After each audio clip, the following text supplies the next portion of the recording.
Hi, I'm Jared Bentley, and you're watching the Johnson City Press Week in Review right here on jcpvideo.com.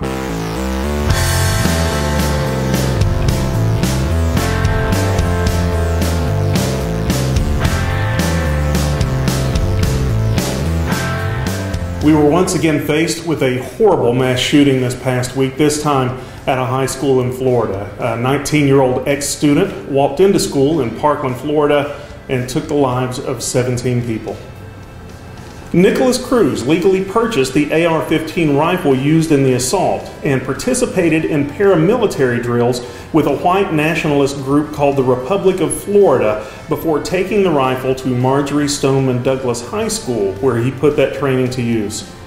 Cruz has confessed and has been charged in the crime, and the gun debate, while never silent, has reached a fever pitch. I'm not about to get into a gun discussion here. I'll simply join the chorus of support and condolences for the families and for the fallen. And please, folks, when you read about the shooting, read the stories of those who survived and those who made the ultimate sacrifice. People like Scott Beagle, who pushed students away to safety as he was struck by gunfire, and Aaron Feist, who also died protecting students. When everyone was running from the shooting, Feist ran towards it, throwing himself in front of students and giving his life for theirs. We know we're always going to remember the name Nicholas Cruz. Let's try to remember the name Aaron Feist as well. A North Carolina man disappeared in Johnson County last month, and the kidnapping charges levied against 3 people suspected of being involved in the disappearance have now been upgraded to murder charges. Michael Stacy May, James Parker Combs, and Brittany Michelle Arnold now face murder charges stemming from an incident that started in Burke County, North Carolina on January 19th. As many as 6 people may have been involved in extracting a drug debt from 29-year-old Carlton Lamar Edmondson. Johnson County and North Carolina investigators believe Edmondson was taken from Burke County into a remote wooded area of Johnson County, where he was beaten and held for $700 in extortion money. Investigators recovered cell phone video evidence that identified the area in Johnson County where investigators said the assault occurred. That area has been searched extensively, and some evidence was collected, but there was no trace of Edmondson. For a full list of charges and more information on the case, find Becky Campbell's article in the Johnson City Press or here on our website.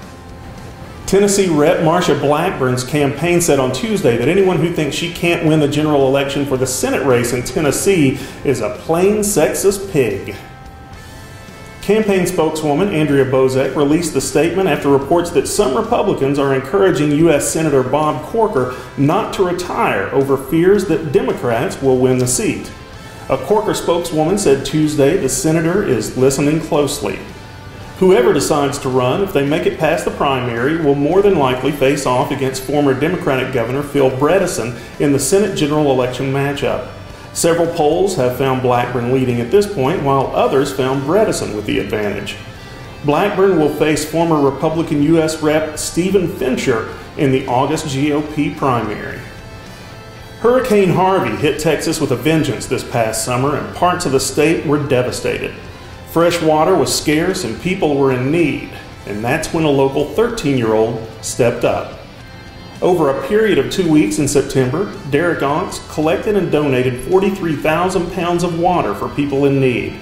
The Grandview Elementary 8th grader said he watched the news and saw photos and footage of the victims in the aftermath of the hurricane and felt like he had to do something.